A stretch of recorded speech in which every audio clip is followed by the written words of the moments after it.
सप्तशती चरित्र का प्राधानिक रहस्य। ओम सप्तशती के इन तीनों रहस्यों के नारायण ऋषि, अनुष्टम छंद तथा महाकाली, महालक्ष्मी एवं महासरस्वती देवता हैं।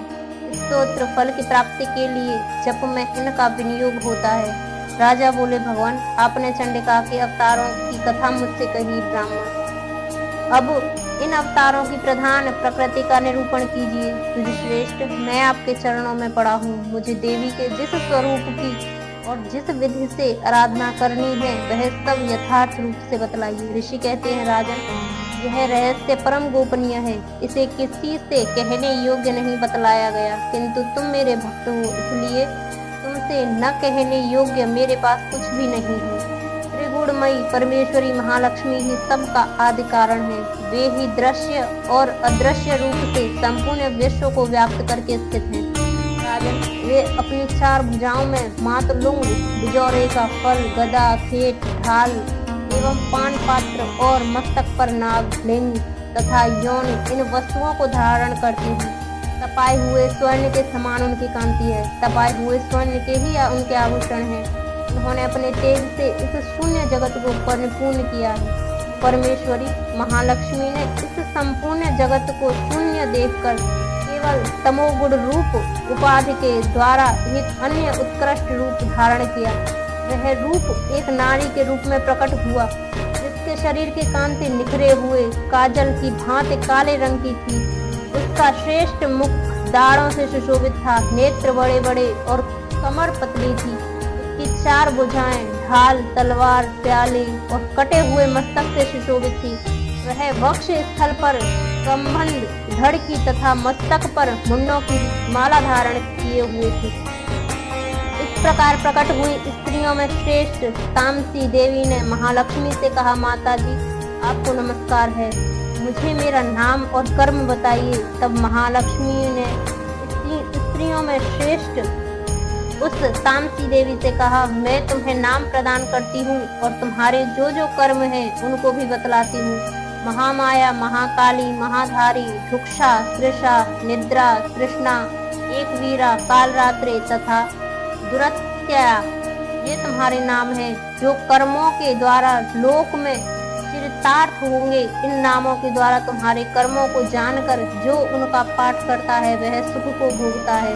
राजन, महाकाली से यूं कहकर महालक्ष्मी ने अत्यंत शुद्ध सत्वगुण के द्वारा दूसरा रूप धारण किया, जो चंद्रमा के समान गौरवपूर्ण था। वह श्रेष्ठ नारी अपने हाथों में अक्षमाला, अंकुश, वीणा तथा पुस्तक धारण किए हुए थी। महालक्ष्मी ने उसे भी नाम प्रदान किए, महाविद्या, महावाणी, भारती, वाक, सरस्वती, आर्या, ब्राह्मी, कामधेनु, वेद गर्भा और ईश्वरी, बुद्धि की स्वामिनी ये तुम्हारे नाम होंगे।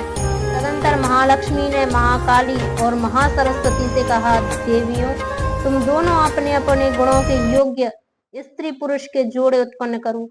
उन दोनों ने यूं कहकर महालक्ष्मी ने पहले स्वयं ही स्त्री पुरुष का एक जोड़ा उत्पन्न किया। वे दोनों हिरण्य गर्भ, निर्मल, ज्ञान से संपन्न, सुंदर तथा कमल के आसन पर विराजमान थे। उनमें से एक स्त्री थी, दूसरा पुरुष। तत्पश्चात माता महालक्ष्मी ने पुरुष को ब्रह्मा, विधे, विरिंच तथा धात इस प्रकार संबोधित किया और स्त्री को श्री, पद्मा, कमला, लक्ष्मी इत्यादि नामों से पुकारा। इसके बाद महाकाली और महासरस्वती ने भी एक एक जोड़ा उत्पन्न किया। इनके भी रूप और नाम मैं तुम्हें बतलाता हूँ। महाकाली ने कंठ में नील चिन्ह से युक्त लाल भुजा, श्वेत शरीर और मस्तक पर चंद्रमा का मुकुट धारण करने वाले पुरुष को तथा गोरे रंग की स्त्री को जन्म दी। वह पुरुष रुद्र, शंकर, स्थाणु, कर्पदी और त्रिलोचन के नाम से प्रसिद्ध हुआ तथा स्त्री त्रयी, विद्या, कामधेनु, भाषा, अक्षरा और स्वरा ये नाम हुए। राजन, महासरस्वती ने गोरे रंग की स्त्री और श्याम रंग के पुरुष को प्रकट किया। उन दोनों के नाम भी मैं तुम्हें बतलाता हूँ। उनमें पुरुष के नाम विष्णु, कृष्ण, हर्षिकेश, वासुदेव और जनार्दन हुए तथा स्त्री उमा, गौरी, सती, चंडी, सुंदरी, सुभगा और शिवा इन नामों से प्रसिद्ध हुई। इस प्रकार तीनों युवतियां ही तत्काल पुरुष रूप को प्राप्त हुई। इस बात को ज्ञान नेत्र वाले लोग ही समझ सकते हैं, दूसरे अज्ञानी जन इन रहस्यों को नहीं जान सकते। राजन, महालक्ष्मी ने त्रयी विद्या रूपा सरस्वती को ब्रह्मा के लिए पत्नी रूप में समर्पित किया, रुद्र को वरदायिनी गौरी तथा भगवान वासुदेव को लक्ष्मी दे दी। इस प्रकार सरस्वती के साथ संयुक्त होकर ब्रह्मा जी ने ब्रह्मांड को उत्पन्न किया और परम पराक्रमी भगवान रुद्र ने गौरी के साथ मिलकर उसका भेदन किया। राजन, इस ब्रह्मांड में प्रधान महत्व आदि कार्य समूह पंच महाभूतात्मक समस्त स्थावर जंगम रूप जगत की उत्पत्ति हुई। फिर लक्ष्मी के साथ भगवान विष्णु ने उस जगत का पालन पोषण किया और प्रलय काल में गौरी के साथ महेश्वर ने उस संपूर्ण जगत का संहार किया। महाराज, महालक्ष्मी ही सर्वसत्वमयी तथा सब तत्वों की अधीश्वरी हैं। वे ही निराकार और साकार रूप में रहकर नाना प्रकार के नाम धारण करती हैं। सगुण वाचक सत्य ज्ञान चित महामाया आदि नामांतरों से इन महालक्ष्मी का निरूपण करना चाहिए। केवल एक नाम महालक्ष्मी मात्र से अथवा अन्य प्रत्यक्ष आदि प्रमाण से उनका वर्णन नहीं हो सकता। वैकृतिक रहस्य। ऋषि कहते हैं, राजन, पहले जिन तत्व प्रधाना त्रिगुणमयी महालक्ष्मी के तामसी आदि भेद से 3 स्वरूप बतलाए गए, वे ही शर्वा, चंडिका, दुर्गा, भद्रा और भगवती आदि अनेक नामों से कही जाती हैं। तमोगुणमयी महाकाली भगवान विष्णु की योग निद्रा कही गई है। मधु और कैटभ का नाश करने के लिए ब्रह्मा जी ने जिनकी स्तुति की थी, उन्हीं का नाम महाकाली है। उनके 10 मुख, 10 भुजाएं और 10 पैर हैं। वे काजल के समान काले रंग की हैं और तथा 30 नेत्रों की विशाल पक्ति से सुशोभित होती हैं। भूपाल उनके दांत और दाढ़े चमकती रहती हैं। यद्यपि उनका रूप भयंकर है, तथापि वे रूप, सौभाग्य, कांति एवं महती संपदा अधिष्ठान प्राप्त स्थान है। वे अपने हाथों में खड्ग, बाण, गदा, शूल, चक्र, शंख, भूषण, परिघ, धनुष तथा जिसके रक्त चूता रहता है ऐसा कटा हुआ मस्तक धारण करती है।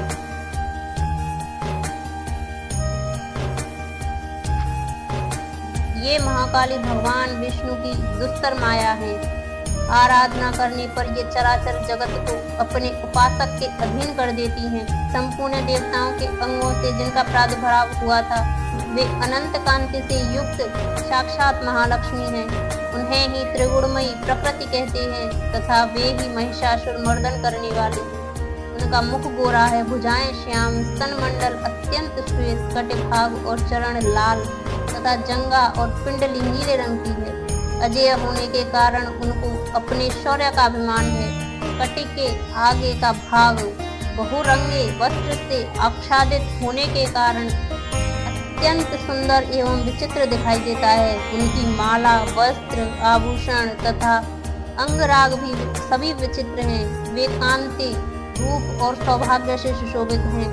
यद्यपि उनकी हजारों भुजाएं हैं, तथापि उन्हें 18 भुजाओं से युक्त मानकर उनकी पूजा करनी चाहिए। अब उनके दाहिनी ओर के निचले हाथों से लेकर बाईं ओर के निचले हाथ तक में क्रमशः जो अस्त्र हैं उनका वर्णन किया जाता है। अक्षमाला, कमल, बाण, खड्ग, वज्र, गदा, चक्र, त्रिशूल, परशु, शंख, घंटा, पाश, शक्ति, दंड, चर्म, ढाल, धनुष, पान पात्र और कमंडल, इन आयुधों से उनकी भुजाएं विभूषित हैं।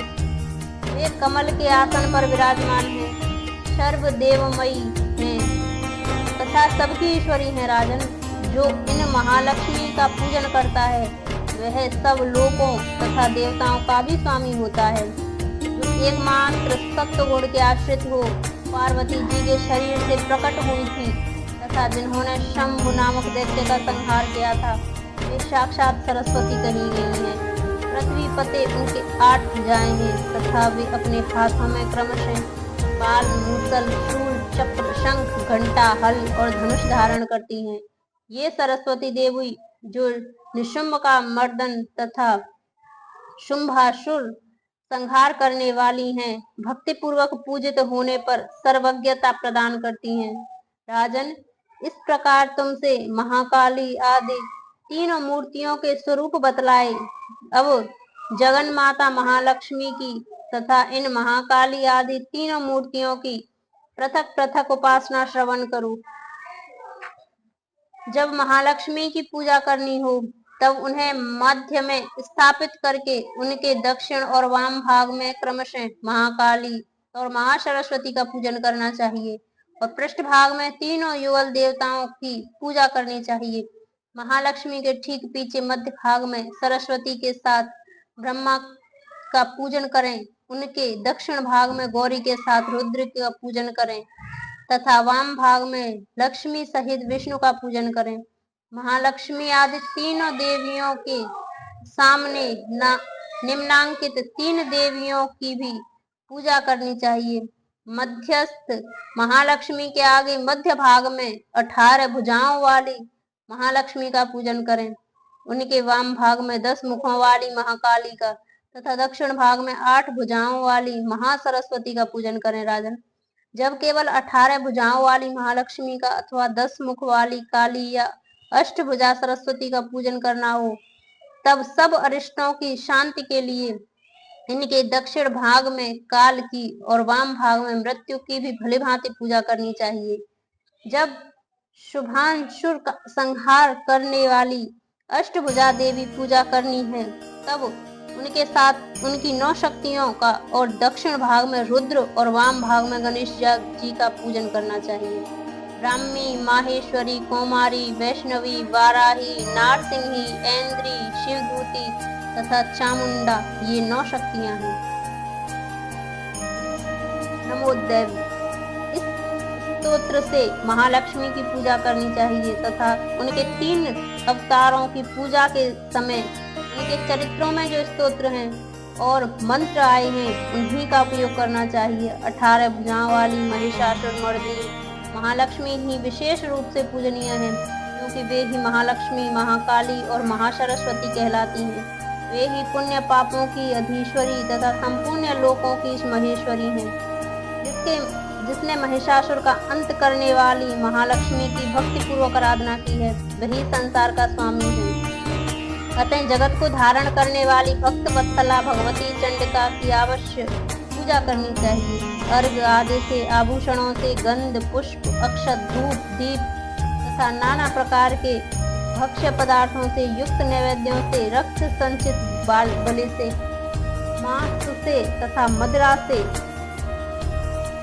ही देवी का पूजन होता है। राजन, बलि और मांस आदि से की जाने वाली पूजा ब्राह्मणों को छोड़कर बताई गई है। उनके लिए मांस और मदिरा से कहीं भी पूजन का विधान नहीं है। प्रणाम, आचमन के योग्य जल, सुगंधित चंदन, कपूर तथा तांबूल आदि सामग्रियों को भक्ति भाव से निवेदन करके देवी की पूजा करनी चाहिए। देवी के सामने बाएं भाग में कटे मस्तक वाले महादैत्य महिषासुर का पूजन करना चाहिए जिसने भगवती के साथ प्राप्त कर लिया।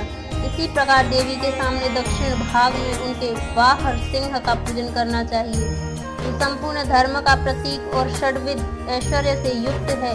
उसी ने इस चराचर जगत को धारण कर रखा है। तदंतर बुद्धिमान पुरुष एकाग्रचित्त हो देवी की स्तुति करे, फिर हाथ जोड़कर तीनों पूर्वोक्त चरित्रों द्वारा भगवती स्तवन करे। यदि कोई एक ही चरित्र से स्तुति करना चाहे तो केवल मध्यम चरित्र के पाठ से कर ले, किंतु प्रथम और उत्तर चरित्रों में से एक का पाठ न करे।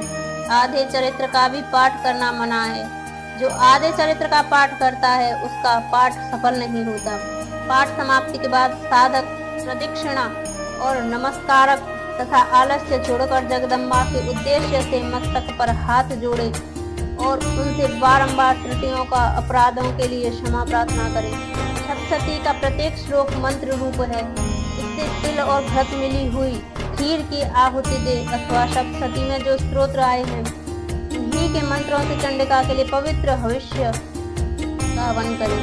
उनके पश्चात एकाग्रचित हो महालक्ष्मी देवी के नाम मंत्रों का उच्चारण करते हुए पुनः उनकी पूजा करें। तत्पश्चात मन और इंद्रियों को वश में रखते हुए हाथ जोड़ विनीत भाव से देवी को प्रणाम करें और अंतःकरण में स्थापित करके उन सर्वेश्वरी चंडिका देवी का देर तक चिंतन करें।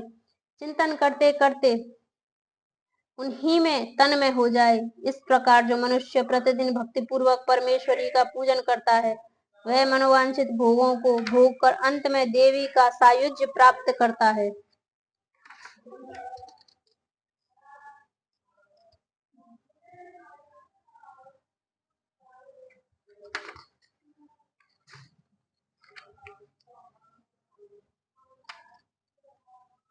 जो भक्त वत्सला चंडी का प्रतिदिन पूजन नहीं करता भगवती परमेश्वरी उसके पुण्यों को जलाकर भस्म कर देती है। इसलिए राजन तुम सर्वलोक महेश्वरी चंडिका का शास्त्रोक्त विधि से पूजन करो, उससे तुम्हें सुख मिलेगा।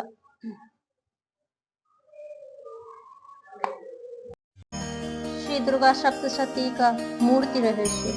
ऋषि कहते हैं राजन नंदा नाम की देवी जो नंद से उत्पन्न होने वाली हैं, उनकी यदि भक्ति पूर्वक स्तुति और पूजा की जाए तो वे तीनों लोकों को उपासक के अधीन कर देती हैं। उनके श्री अंगों की कांति कनक के समान उत्तम है। वे सुनहरे रंग के सुंदर वस्त्र धारण करती हैं। उनकी आभा स्वर्ण के तुल्य है तथा वे स्वर्ण के ही उत्तम आभूषण धारण करती हैं। उनकी चार भुजाएं कमल, अंकुश, पाश और शंख से सुशोभित हैं। वे इंदिरा, कमला, लक्ष्मी, श्री तथा रक्माम्बुजासन, स्वर्ण में कमल के आसन पर विराजमान आदि नामों से पुकारी जाती हैं। निष्पाप नरेश, पहले मैंने रक्त दंतिका नाम से जिन देवी का परिचय दिया है, अब उनके स्वरूप का वर्णन करूंगा, सुनो। वह सब प्रकार के भयों को दूर करने वाली है। वे लाल रंग के वस्त्र धारण करती हैं। उनके शरीर का रंग भी लाल ही है।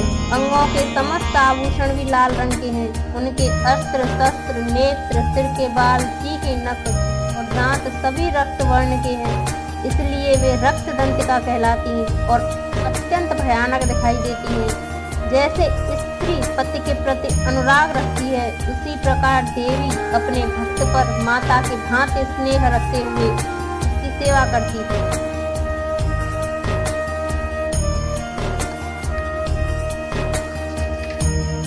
देवी रक्त दंतिका का आकार वसुधा के भांति विशाल है। उनके दोनों स्तन सुमेर पर्वत के समान हैं।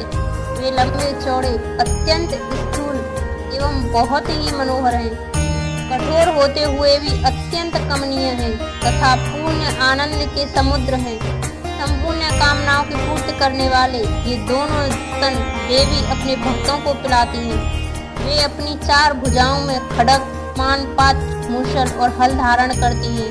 ये ही रक्त चामुंडा और योगेश्वरी देवी कहलाती हैं। इनके द्वारा संपूर्ण चराचर जगत व्याप्त है। जो इन रक्त नंदंतिका देवी का भक्ति पूर्वक पूजन करता है वह भी चराचर जगत में व्याप्त होता है।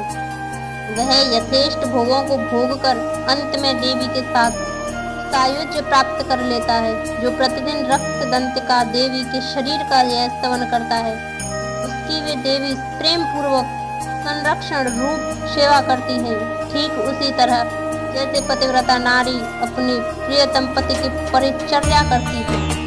शाकंभरी देवी के शरीर की कांति नीले रंग की है। उनके नेत्र नील कमल के समान है। नाभि नीची है तथा त्रिवली से विभूषित। उदर मध्य भाग सूक्ष्म है।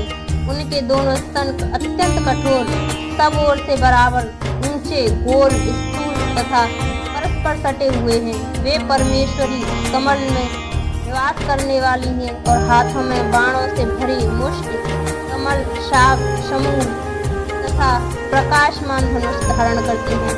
वह शाख समूह अनंत मनोवांछित रसों से युक्त तथा क्षुधा, तृषा और मृत्यु के भय को नष्ट करने वाला तथा फूल, पल्लव, मूल आदि एवं फलों से संपन्न है। वे ही शाकांभरी, शताक्षी तथा दुर्गा कही गई हैं। वे शोक से रहित, दुष्टों का दमन करने वाली तथा पाप और विपत्ति को शांत करने वाली हैं उमा, गौरी, सती, चंडी, कालिका और पार्वती भी वे ही हैं। जो मनुष्य शाकांभरी देवी की स्तुति, ध्यान, जप, पूजा और वंदन करता है, वह शीघ्र ही अन्न, पान और अमृत रूप अक्षय फल का भागी होता है। भीमा देवी का वर्ण भी नील ही है। उनकी दाढ़ें और दांत चमकते रहते हैं। उनके नेत्र बड़े बड़े हैं। स्वरूप स्त्री का है। स्तन गोल गोल और स्थूल हैं। वे अपने हाथों में चंद्रहास नामक खड़क, डमरू, मस्तक और पान पात्र धारण करती हैं। वे ही एक वीरा, कालरात्रि तथा कामदा कहलाती और इन नामों से प्रशंसित होती हैं। भ्रामरी देवी के कांति विचित्र अनेक रंग की हैं। वे अपने तेजोमंडल के कारण दुर्धर्ष दिखाई देती हैं। उनका अंगराग भी अनेक रंग का है तथा वे चित्र विचित्र आभूषणों से विभूषित हैं। चित्र, भ्रमर पाणी और महामारी आदि नामों से उनकी महिमा का गान किया जाता है। राजन, इस प्रकार जगन माता चंडिका देवी की ये मूर्तियां बतलाई गई हैं, जो कीर्तन करने पर कामधेनु के समान संपूर्ण कामनाओं को पूर्ण करती हैं। यह परम गोपनीय रहस्य है। इसे तुम्हें दूसरे किसी को नहीं बतलाना चाहिए। दिव्य मूर्तियों का यह आख्यान मनोवांछित फल देने वाला है। इसलिए पूर्ण प्रयत्न करके तुम निरंतर देवी के जप आराधन में लगे रहो। सप्तशती के मंत्रों के पाठ मात्र से मनुष्य 7 जन्मों में उपर्जित ब्रह्म हत्या सदृश घोर पातकों एवं समस्त कल्मषों से मुक्त हो जाता है। इसलिए मैंने पूर्ण प्रयत्न करके देवी के गोपनीय से भी अत्यंत गोपनीय ध्यान का वर्णन किया है, जो सब प्रकार के मनोवांछित फलों को देने वाला है। उनके प्रसाद से तुम सर्वमान्य हो जाओगे। देवी सर्व रूपमयी है तथा संपूर्ण जगत देवी में है। अतः मैं इन विश्व रूपा परमेश्वरी को नमस्कार करती हूँ।